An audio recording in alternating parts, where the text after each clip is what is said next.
Hello and welcome to the channel. If this is your first time, you've been with us before, of course, welcome back.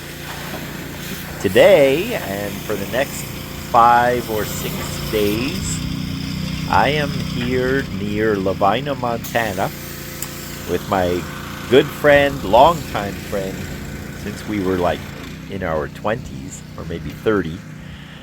Now we're pushing 60. So he and I are back together looking at another amazing saw.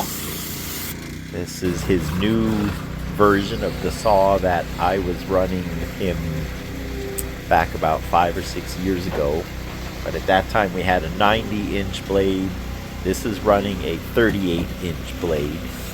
Here we're looking at his new operation, basically on a ranch that's between Lavina and Roundup, Montana.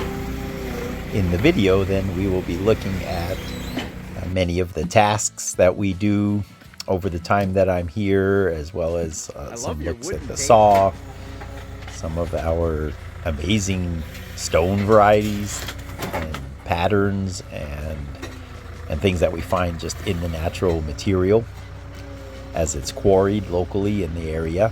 I think you'll enjoy the video. It might be a little long because, again, I'm condensing something like 6 days into one video. But I think it'll be worth your time.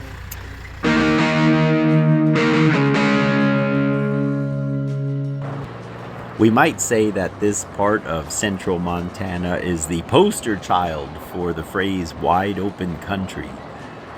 You can go for hours sometimes, and this is what you see. It's beautiful country.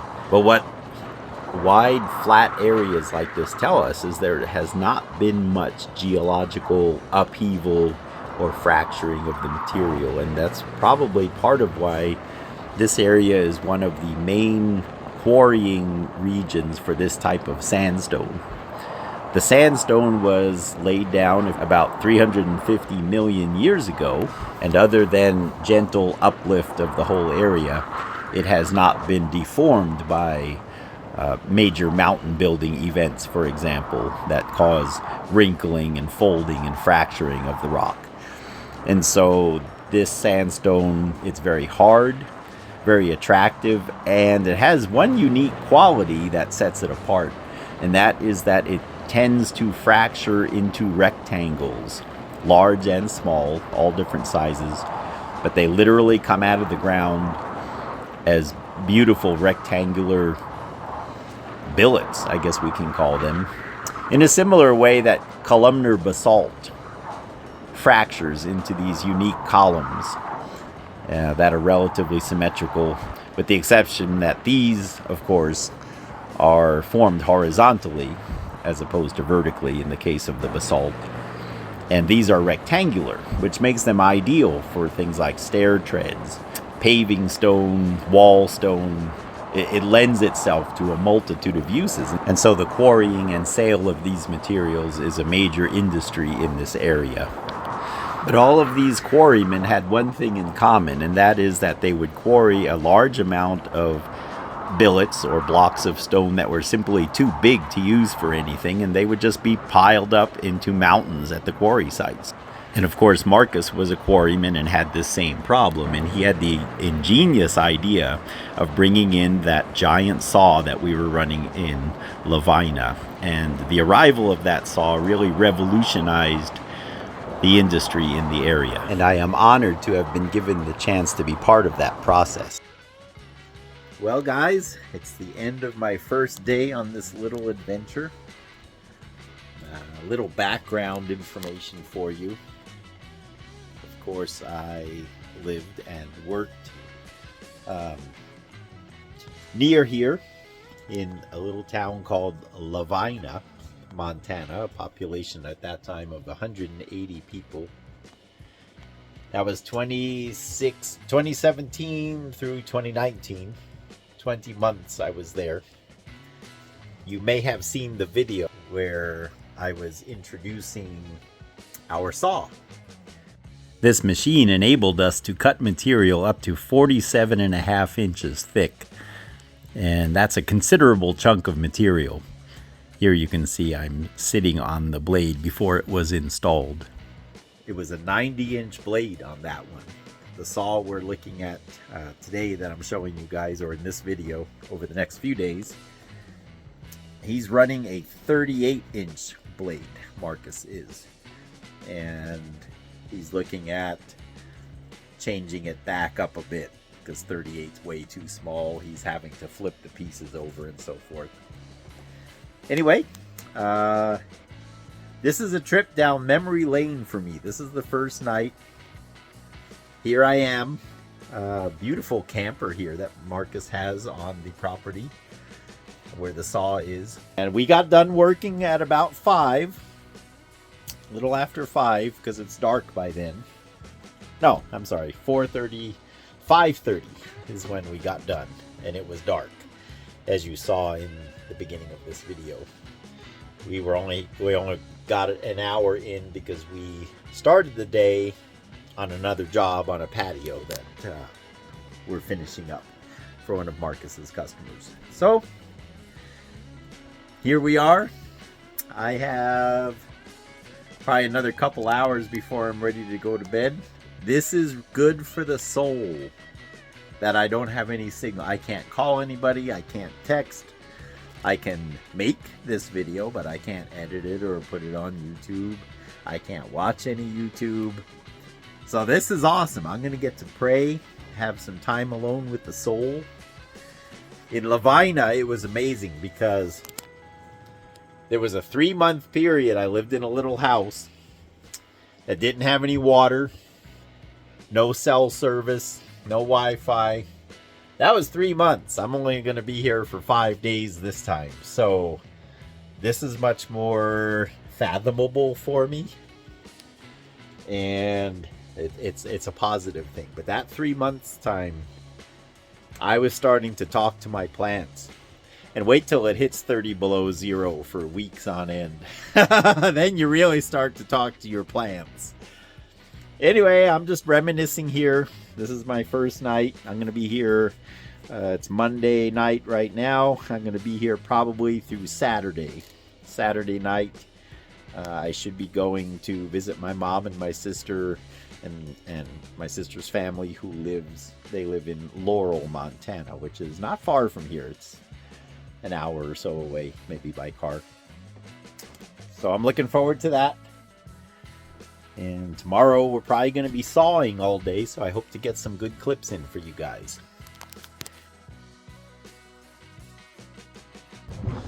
It's Tuesday morning, a little before 8.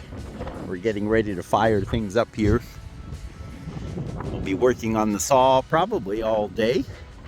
I just thought I'd take a second while I got a moment to show you guys the material. Those of you who have watched my earlier videos from my time in Lavina, you know that we were cutting these sandstone blocks. Well, that's still the same situation. These come out of the ground rectangular like this. Like this has had nothing done to it. When you see, we call it a ledge. When they're quarrying, they clear off all the overburden, and it just looks like something like God came in and laid tiles. They're all these perfect rectangles. Some better than others, obviously, and sometimes they're angular ends, but they tend to be all parallel sides. And so people love these. Landscapers love them for stair treads. And what they're quarrying around here mostly is flagstone and stair treads if they find them the right thickness. So in 2017, Marcus and I flew to New York and bought the first big saw that was in this area. That was the one you saw in those videos, and it had a 90-inch blade, and so it can easily cut all the way through anything here to whatever thickness we want. It was an amazing machine. The machine that Marcus has now, and I'll be showing you guys clips when I can, this is a 38-inch blade, and it's outside. Our saw was in a shop, and so we weren't quite as much at the mercy of the weather as Marcus is now. But so 38 inch, he can't cut all the way through this block. So he cuts halfway through, flips it over, and then cuts it from the other side. And here's the one we cut last night. So he was able to cut, it's upside down now. He was able to cut most of the way in and then just break the back off. Because this is the bottom. This will be buried in the ground. And then this is the natural, perfectly smooth, natural surface of what will be a stair tread for somebody's very nice patio. Anyway, it's a beautiful day. What is it, November 11th? It could very easily be 20 below zero right now. Winter hits hard here when it does. One of the winters that I was in Lavina ended up being like the worst winter in Montana history. We had weeks of 30 below zero. This winter is not looking that way. Look at that, no snow at all. It's windy, it's always windy, but the wind actually keeps the temperature up a little bit. Wow, I just came across these beautiful blocks. These are a little bigger, a little wider, but what I want to point out is the sun's at just the right angle to really highlight the unique patterns that are on the surfaces of some of these. Got ripple marks. These are some classic ripple marks here. And what is this? This is a really different pattern. It's not ripple marks. Not sure what causes it. It just looks like a bunch of knolls or something. But look at that. It's almost like this is liquid water and somebody just threw a pebble in there. Fascinating. And every single one is different. Here is an extreme example of one of these amazing patterns lit up by the sun. We called this water feature stone because we thought they would make amazing bird baths or water features in a garden, perhaps with a fountain or something along those lines. Oh, I like this. That is so bizarre. Yeah, beautiful sandstone. When I was in Lavina, Marcus was quarrying and I was running the saw. And quarrying really takes a lot of effort, a lot of energy, creates a lot of problems. We were talking last night that it would have been better if we just focused on sawing and just bought our stone from other quarriers who are already set up. It's like our energies were split. That's part of why our business didn't work out the way we had hoped it would. It's really a beautiful model, having these giant saws. See what else we can find around here. Yeah, I'll have to take some time and look through all that over there. I bet you there's more interesting stuff for you. Here, well, let me show you these finished pallets. So these are the finished stair treads. I'm thinking, let's see, he has the weight on here. 3519. So this is almost 2 tons, 3,519 pounds. That pallet on the top there. This gives you an idea how heavy they are. So, over 800 pounds each. Yeah, these are a couple of nice pallets. The landscapers want natural edges. So like this is the front of the step. We try to avoid this kind of thing. That's probably where the block hit against another block or the forklift hit it or something. We try to avoid that, but it's inevitable. Look at this, nice, crisp, natural edge. That's a nice step right there. And some people, some clients really love the weird patterns and some want perfectly smooth. And I remember talking to one customer and he was like, there can't be any irregularities, there can't be any chips, the ends need to be natural. By end I mean this, the ends need to be natural and perfectly square. And I said, have you considered concrete? That's one of my, I remember that conversation. It's like, dude, just do concrete, you know. I mean, these are natural stones. That's their beauty. I think this is mostly scrap over here. there might be some cool pieces that I want to take home.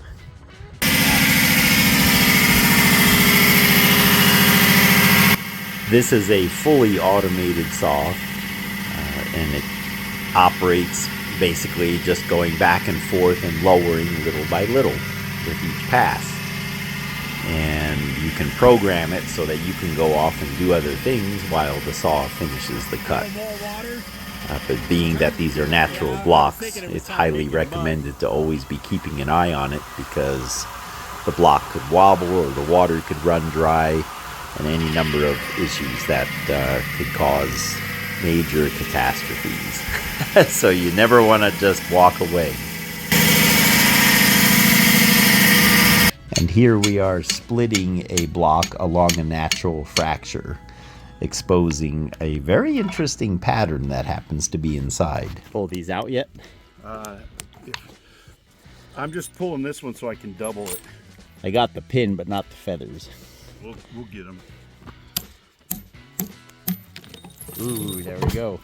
Oh, look at that. That's a cool pattern. Okay. So this is one pattern, and then the pillow top, that's what that's called, is the opposite of it. Yeah, sweet. So you're saying most people don't like this? I didn't say that at all. I just said I got a customer. The one customer that we're doing this job for doesn't want it. But somebody else will love it. I don't know. I don't care anymore. Sorry. He's saying that because he's selling this whole operation.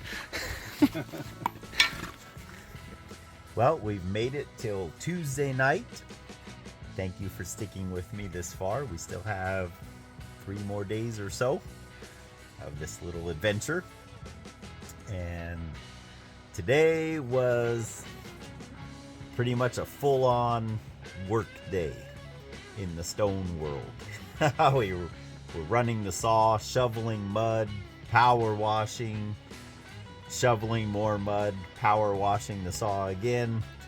When I was running the saw in Lavina, I calculated that I produced on a good day approximately a ton of mud. We had 40, 50 mile an hour winds most of the day, and this time of year it's really weird. The wind, at least if it's coming out of the west, keeps things a little warmer. It was 65 degrees today.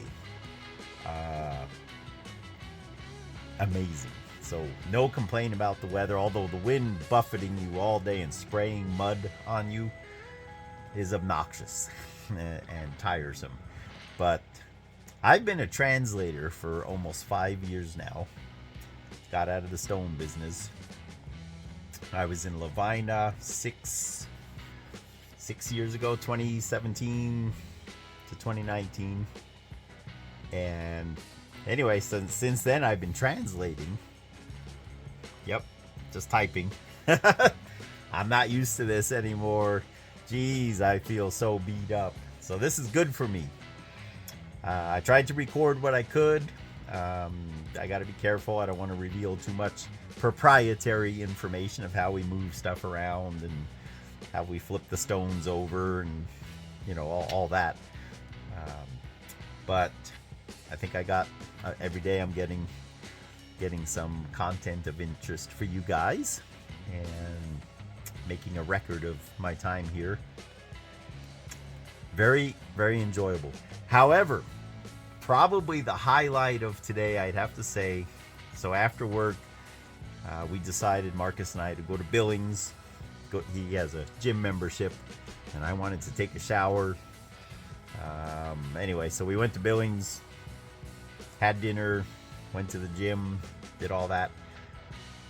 And if we hadn't have gone, I don't know that I would have noticed, because I came in 5:30, we got done. I was just going to stay in, but I went out, and here's this glow, this amazing glow coming from the wrong direction. Because from here, the only thing that produces light pollution is the city of Billings, which is about an hour south of us. and this light was coming from the north. And it's like, that's the northern lights. We had the most amazing northern lights display, at least that I've ever seen. And I lived in Alaska for 2 years, and I saw some good northern lights up there, but never as colorful as this. This was really cool. Still going on out there. I'll insert some photos here for you guys. I took these photos using my cell phone, and in the camera settings I selected the night option, and they really came out much better than I thought they would. So Tuesday was a star of a day. It was a good day, but I am tired. I don't know how early I'll be starting tomorrow, but you know, my friend's paying me a very, very good wage to be here, so I'm trying to work hard. I don't want to be too much with my phone in my hand, so that's another part of the reason why I'm not recording too much. But I'm trying to get enough to show you what's going on. And tomorrow looks like it's going to be similar to today. We'll be here running the saw. Wednesday morning, here we go for another round. I thought I'd come look out for some more interesting stones to show you guys. It's spread out all over the place here. But I came across art. If you're watching this, this is your arch. This arch, Marcus designed this and cut the stones. Most of the stones are naturally at angles. And of course, in the industry, we can't use them for anything. But they were great for an arch. This is, I can't remember if he said 8 tons or 10 tons or something like that. It's a huge structure. And Marcus built it in front of the shop / house there in Lavina. But check out these pictures I'll insert here for you. The first 4 photos are of the arch. I believe it's a couple of versions of the same arch that existed at the time. And then the picture where I'm standing next to the one covered with ice, that is Marcus's Christmas tree. He did an amazing job and then sprayed water on it during one of those cold snaps that we had. And then the last sculpture where you see him sitting on that long stone, that thing was 12 feet long, 36 inches wide, and 18 inches thick. Perfectly equal all the way around. A perfectly squared rectangle. And also, some of these stones have really cool patterns. These are from different quarries than what he's getting the stone from now. So I can get back over there. For example, look at these ripple marks. I have a video on the channel of when we went and prospect. I think it's prospecting. I'm not even going to try to remember the name. But we were prospecting at an abandoned quarry. I think the title is something like that. And all their material, huge, huge pieces of it, all with ripple marks like this. By the way, some of these slabs with the ripple marks, when you run the saw through them on the sawn surface, you end up with these amazing patterns. If a guy were to polish this, it would be amazingly vivid. And let's see, I wanted to show you a few other things. So this sandstone is naturally fractured. I explained to you yesterday that it comes out of the ground in blocks. Well, along all those fractures, so water penetrates and you get these patterns. The actual stone, the original stone, was gray, but then due to groundwater over the eons. So you can imagine if you were to cut through a section of the ground, you would see all these, it would look like laid bricks, each brick with the stripes like that. I think this is one of the stones Marcus cut yesterday, and you get pretty good at lining the cuts up after a while. Remember, he's cutting halfway in from one side, flipping the block over and cutting the rest of the way in. With the saw we had in Lavina, we could cut up to 47 inches, I think it was. That thing was gigantic. This is, again, as I mentioned, a 38-inch blade. These are 2 treads. You can see they came out of the same block.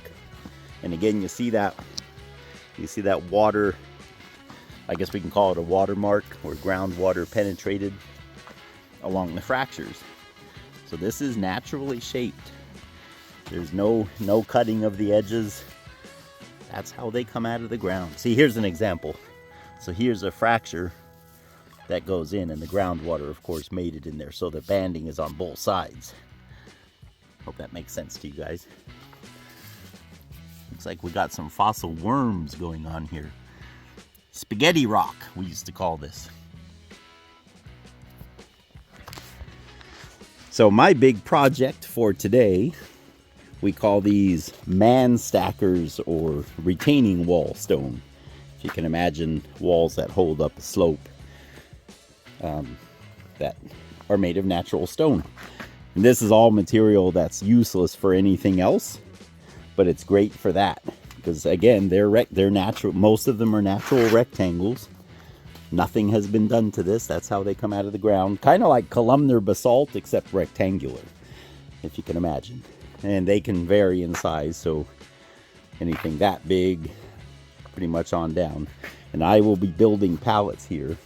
And no, I don't lift all those. The smaller ones I will, obviously. But we have this jib crane. So this slides back and forth, and the arm swivels. So I can go anywhere around here and pick up stones and move them over to my pallet.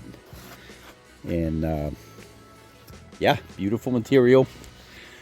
Tons and tons of it here. So we're going to try to turn it into some money.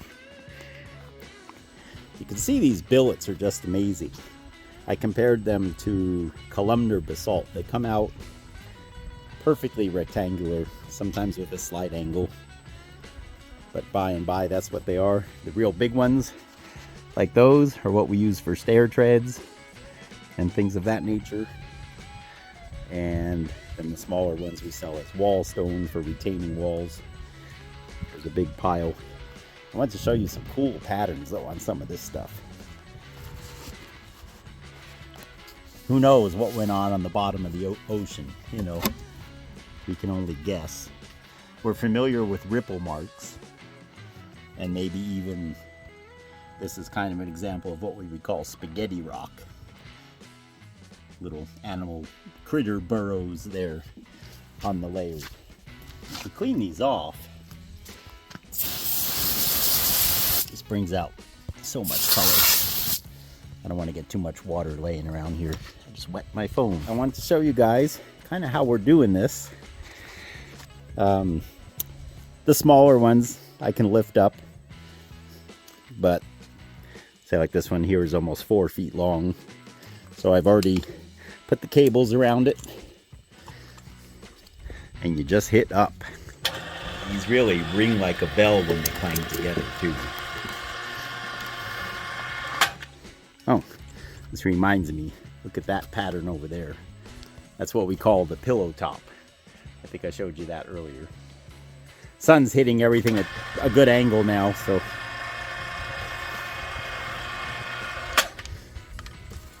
always be careful not to get the feet under it. But so this crane slides back and forth. It's manual, so you gotta,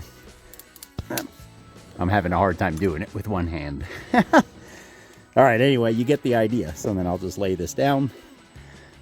And then this pallet is pretty much done. I just need one little small piece to go there. So this is part of the process. As anyone who is into rocks in any way, shape, or form knows, rocks always look better wet and when they're cleaned off. And so we have always power washed all our pallets, no matter what the product is, to bring out those colors and textures, because that is the highlight of this particular sandstone, as we have been discussing. The mud from the saw, even though this particular product is not sawn, but because of the wind, that white mud literally gets on everything and turns everything white. So power washing is a big part of what we do. Check out these photos that I took in Lavina of some samples of the amazing colors and patterns.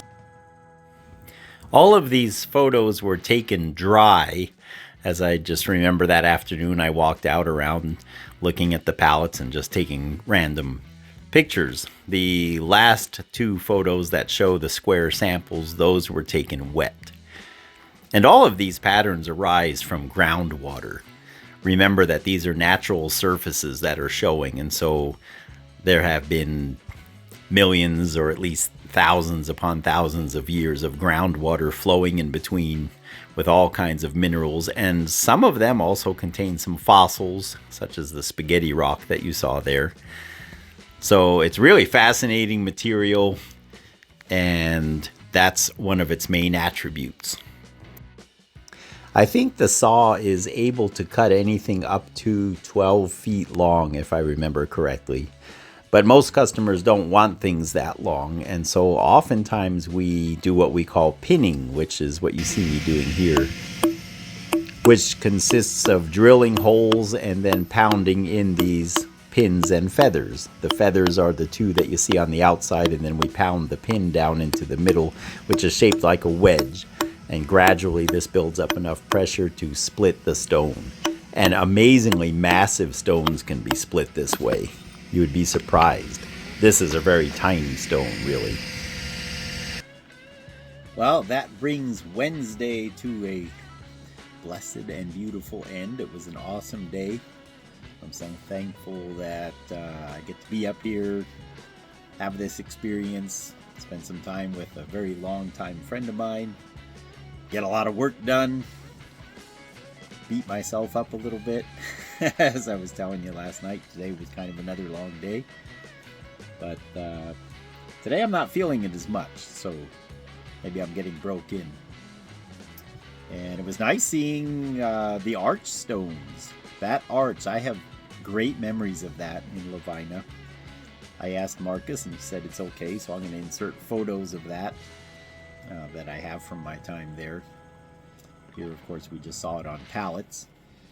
And then we looked at some cool patterns in the stone, the billets that are reminiscent of columnar basalt. What else did we do? Just lots of work. Well, Thursday and Friday we ended up working out at the landscape job, and we're not around the saw, so I did not film anything out of respect for Marcus's customer, because I forgot to ask her permission if it was okay if I showed her patio. But that was another really fun project. A lot of muscle work, moving stones around, paving, a retaining wall, spreading gravel out, that kind of thing. And then Saturday we ran the saw most of the day, but it was a shorter shift. And in the afternoon, Marcus did me the kindness to bring me into town. Here are a few more views for you guys of our camp and the saw during the Northern Lights display. This was the second night, which was Wednesday. If you've stuck with me through this very long 6-day Central Montana Sandstone adventure, I know you really like the material. This is perhaps my longest video so far.